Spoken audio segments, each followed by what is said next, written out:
Hey, how's it going everybody? Welcome back to another video, and today I'm finally able to bring you my completion of the Terminus boss fight on round 51, so we are getting that terminal calling card Dark Ops achievement today. Yes, we finally managed to beat this thing. I didn't do any live commentary while I was doing this because I really just wanted to focus in and be able to beat this boss fight.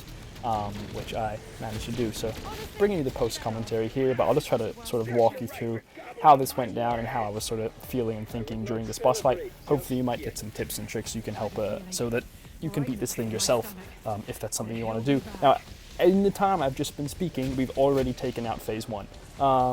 That was crazy. Phase 1 went by in like 30 seconds, and I changed up my strategy a bit on this run. And as you can see, I'm using the Mustang and Sally dual-wield pistols, or the Sally and 4th dual-wield pistols, but I'm also using the ASG. Triple-papped, legendary rarity, the ASG shotgun. And that thing absolutely decimates this boss. I've been using these pistols, the GS45s, to do this boss for a long time now, but this was the first time I tried using the ASG, and it cooks. Oh my god, it absolutely decimates the boss. I mean, you can see it, phase 1 was done in like 30 seconds. So yeah, definitely try using the ASG if that's something you've been struggling with. You can see I got bumped off the stage here by this Mangler, unfortunately, but we managed to climb back up, all good. So anyway, we're spawning back in here for phase 2. The idea with this was I was going to use these pistols to sort of deal area damage to the zombies, and then use the ASG shotgun to do damage to the boss. I decided to take a bit more of a safe approach, so I used the outside edges of the arena a bit more, definitely in phases 1 and 2, and in the phase where you just have to kill zombies. I was using the edges more, just to stay away, make sure I wasn't getting stuck in crowds, that sort of thing. Also really trying to make sure I didn't enter the middle part of that stage, unless the boss has just done a slam attack, because if he's just done the attack, you'll have a bit of time to get to the other side before he does it again. And the reason I downed in my last attempt at this was he did a slam, I kind of waited a bit and then decided to run across, and then he just slammed on top of me and I died straight away. So yeah, that was another thing I was really being careful of. This phase here, when he has the weak points on his tentacles, are made so much easier with the ASG. I was trying to hit those weak points with the GS45s, and to be fair, you don't have to, you can just shoot him in the head and that'll work fine too, but you do get bonus damage if you shoot the weak points, but it's so much easier to hit those weak points with this ASG shotgun. So I found that this phase in particular is another great reason why you should bring this shotgun in. I didn't even have the attachments I wanted on this shotgun. I brought a version of the gun in with me as my loadout weapon, but then I had it single pack-a-punched, and then I pulled a legendary rarity ASG from the loot locker in the armory. So I ended up trading out for that to save myself on the salvage. And so that's why it's got some strange attachments on it. But even with weird, attachments I didn't pick, this thing was still absolutely decimating this boss. So yeah, as you can see, I'm doing things pretty carefully, staying towards the edges, getting out and around him, and that seemed to be working really well. Obviously, I haven't gone down yet. I have been running low on armor just because I haven't been killing the zombies too much in that main area.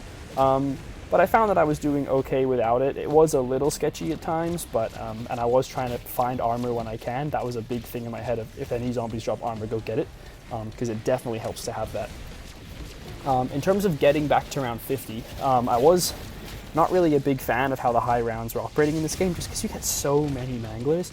So I used a new strategy. I found a YouTube video by this guy Sulky118. He put out a really good video about high round strategies on this map. I'll link that video in the description down below if you want to have a look. But he has a really great sort of like camping and score streak strategy that literally makes these rounds go super fast. Like, you'll get through rounds in like the 30s and 40s in like 30 seconds each round. It is a crazy good strategy. So I'll put that link in the description if you want to have a look at that, and you can see what kind of strategies I was using to get to this round. Now, that being said, I did struggle with the strategies a little bit. I did use, I think, all of my self-revives just because I was learning the strategy and sometimes wouldn't have the right score streak. I also prestiged right before doing this run, so I think I'm about level 10 at the point that I'm doing this, so I wasn't able to craft chopper gunners or mutant injections or anything like that. I actually found the chopper gunner from a angler right before I was coming into this boss fight, but I was trying to just scroll through my gobblegums and accidentally press down, and that made me activate the chopper gunner when there were like no zombies on the map at the end of a round, so I totally wasted it. But I decided it was round 51. I was just going to come into the boss fight anyway and try to beat it without it. We did manage to do it, so that's okay. I also did get the Idolize Gobblegum. You can see I have that there, and I am going to utilize that in phase 3, and you'll see, I know, like, I generally try not to use Gobblegums in my runs, because I like to be able to beat things without having to rely on, you know, a single-use item that you might not have at the time of doing a run. But since this is just like the one-off calling card, I'm not really going to do this, you know, again. I just wanted to do this once and get the calling card. I figured if I have Idolize, I'm going to bring it in. So here I'm using Ether Shroud just to keep myself safe and start to lay into the boss. You can see I'm using the GS45 pistols here because I figured these would be the most effective. This is the gun I've been using, you know, for the majority of the time. I was about to get that max ammo because I need ammo desperately, and the freaking Mangler bonked me out of the way of it. Now here I did totally get stuck in this corner. I panicked, I threw a monkey down, and somehow managed to jump onto this box. Then I noticed that the Kraken was charging up his electric ball, so I threw myself into the water. I definitely got very lucky there. I don't really know how I survived getting cornered like that, but somehow we did. Managed to get myself back up on here, and I thought, right, I need to get Idolize up. I also got slammed by the boss there, so I was very scared. Didn't have any armor equipped. I was like, right, I need to do something here to get this guy down. So you can see here, I'm popping that Idolize Gobblegum, and you'll see here, this was the thing that put me over the edge. Look at the damage that ASG shotgun does. Oh my god, I should have been using this on the boss the whole time. It absolutely shreds him, especially when you hit those weak points. So I'm just staying out of the way of his slam attack there, laying into them with this ASG shotgun. Look at that damage, it is insane. Just being safe to avoid those slam attacks, and that's it. That's how I beat this boss fight. So do I think Idolize is necessary? No, but it definitely helps. Just since I had used my Ether Shrouds and things like that, I did still have a Monkey Bomb I could have used instead, but you know, the Idolize is all you need. 30 seconds of being safe and just being able to lay into him with the ASG shotgun is literally all you need to take this guy out. So yeah, that was my sort of plan, strategy, loadout, setup. I'll put the link in the description for the high round strategy that I used if you guys want to have a look at that as well. But yeah, we finally managed to beat this thing.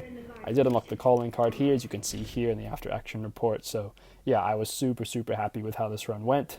Never have to do this again, thank goodness. But yeah, that's complete. So anyway, thank you guys so much for watching this video. I hope you enjoyed it, and I hope that if you're trying to get this calling card as well, that maybe this video gave you some help or just a bit of an idea of a couple of strategies you can use to take this guy out on such a high round. So anyway, thank you guys so much for watching. It's been a pleasure, and I will see you all in the next one. Bye bye.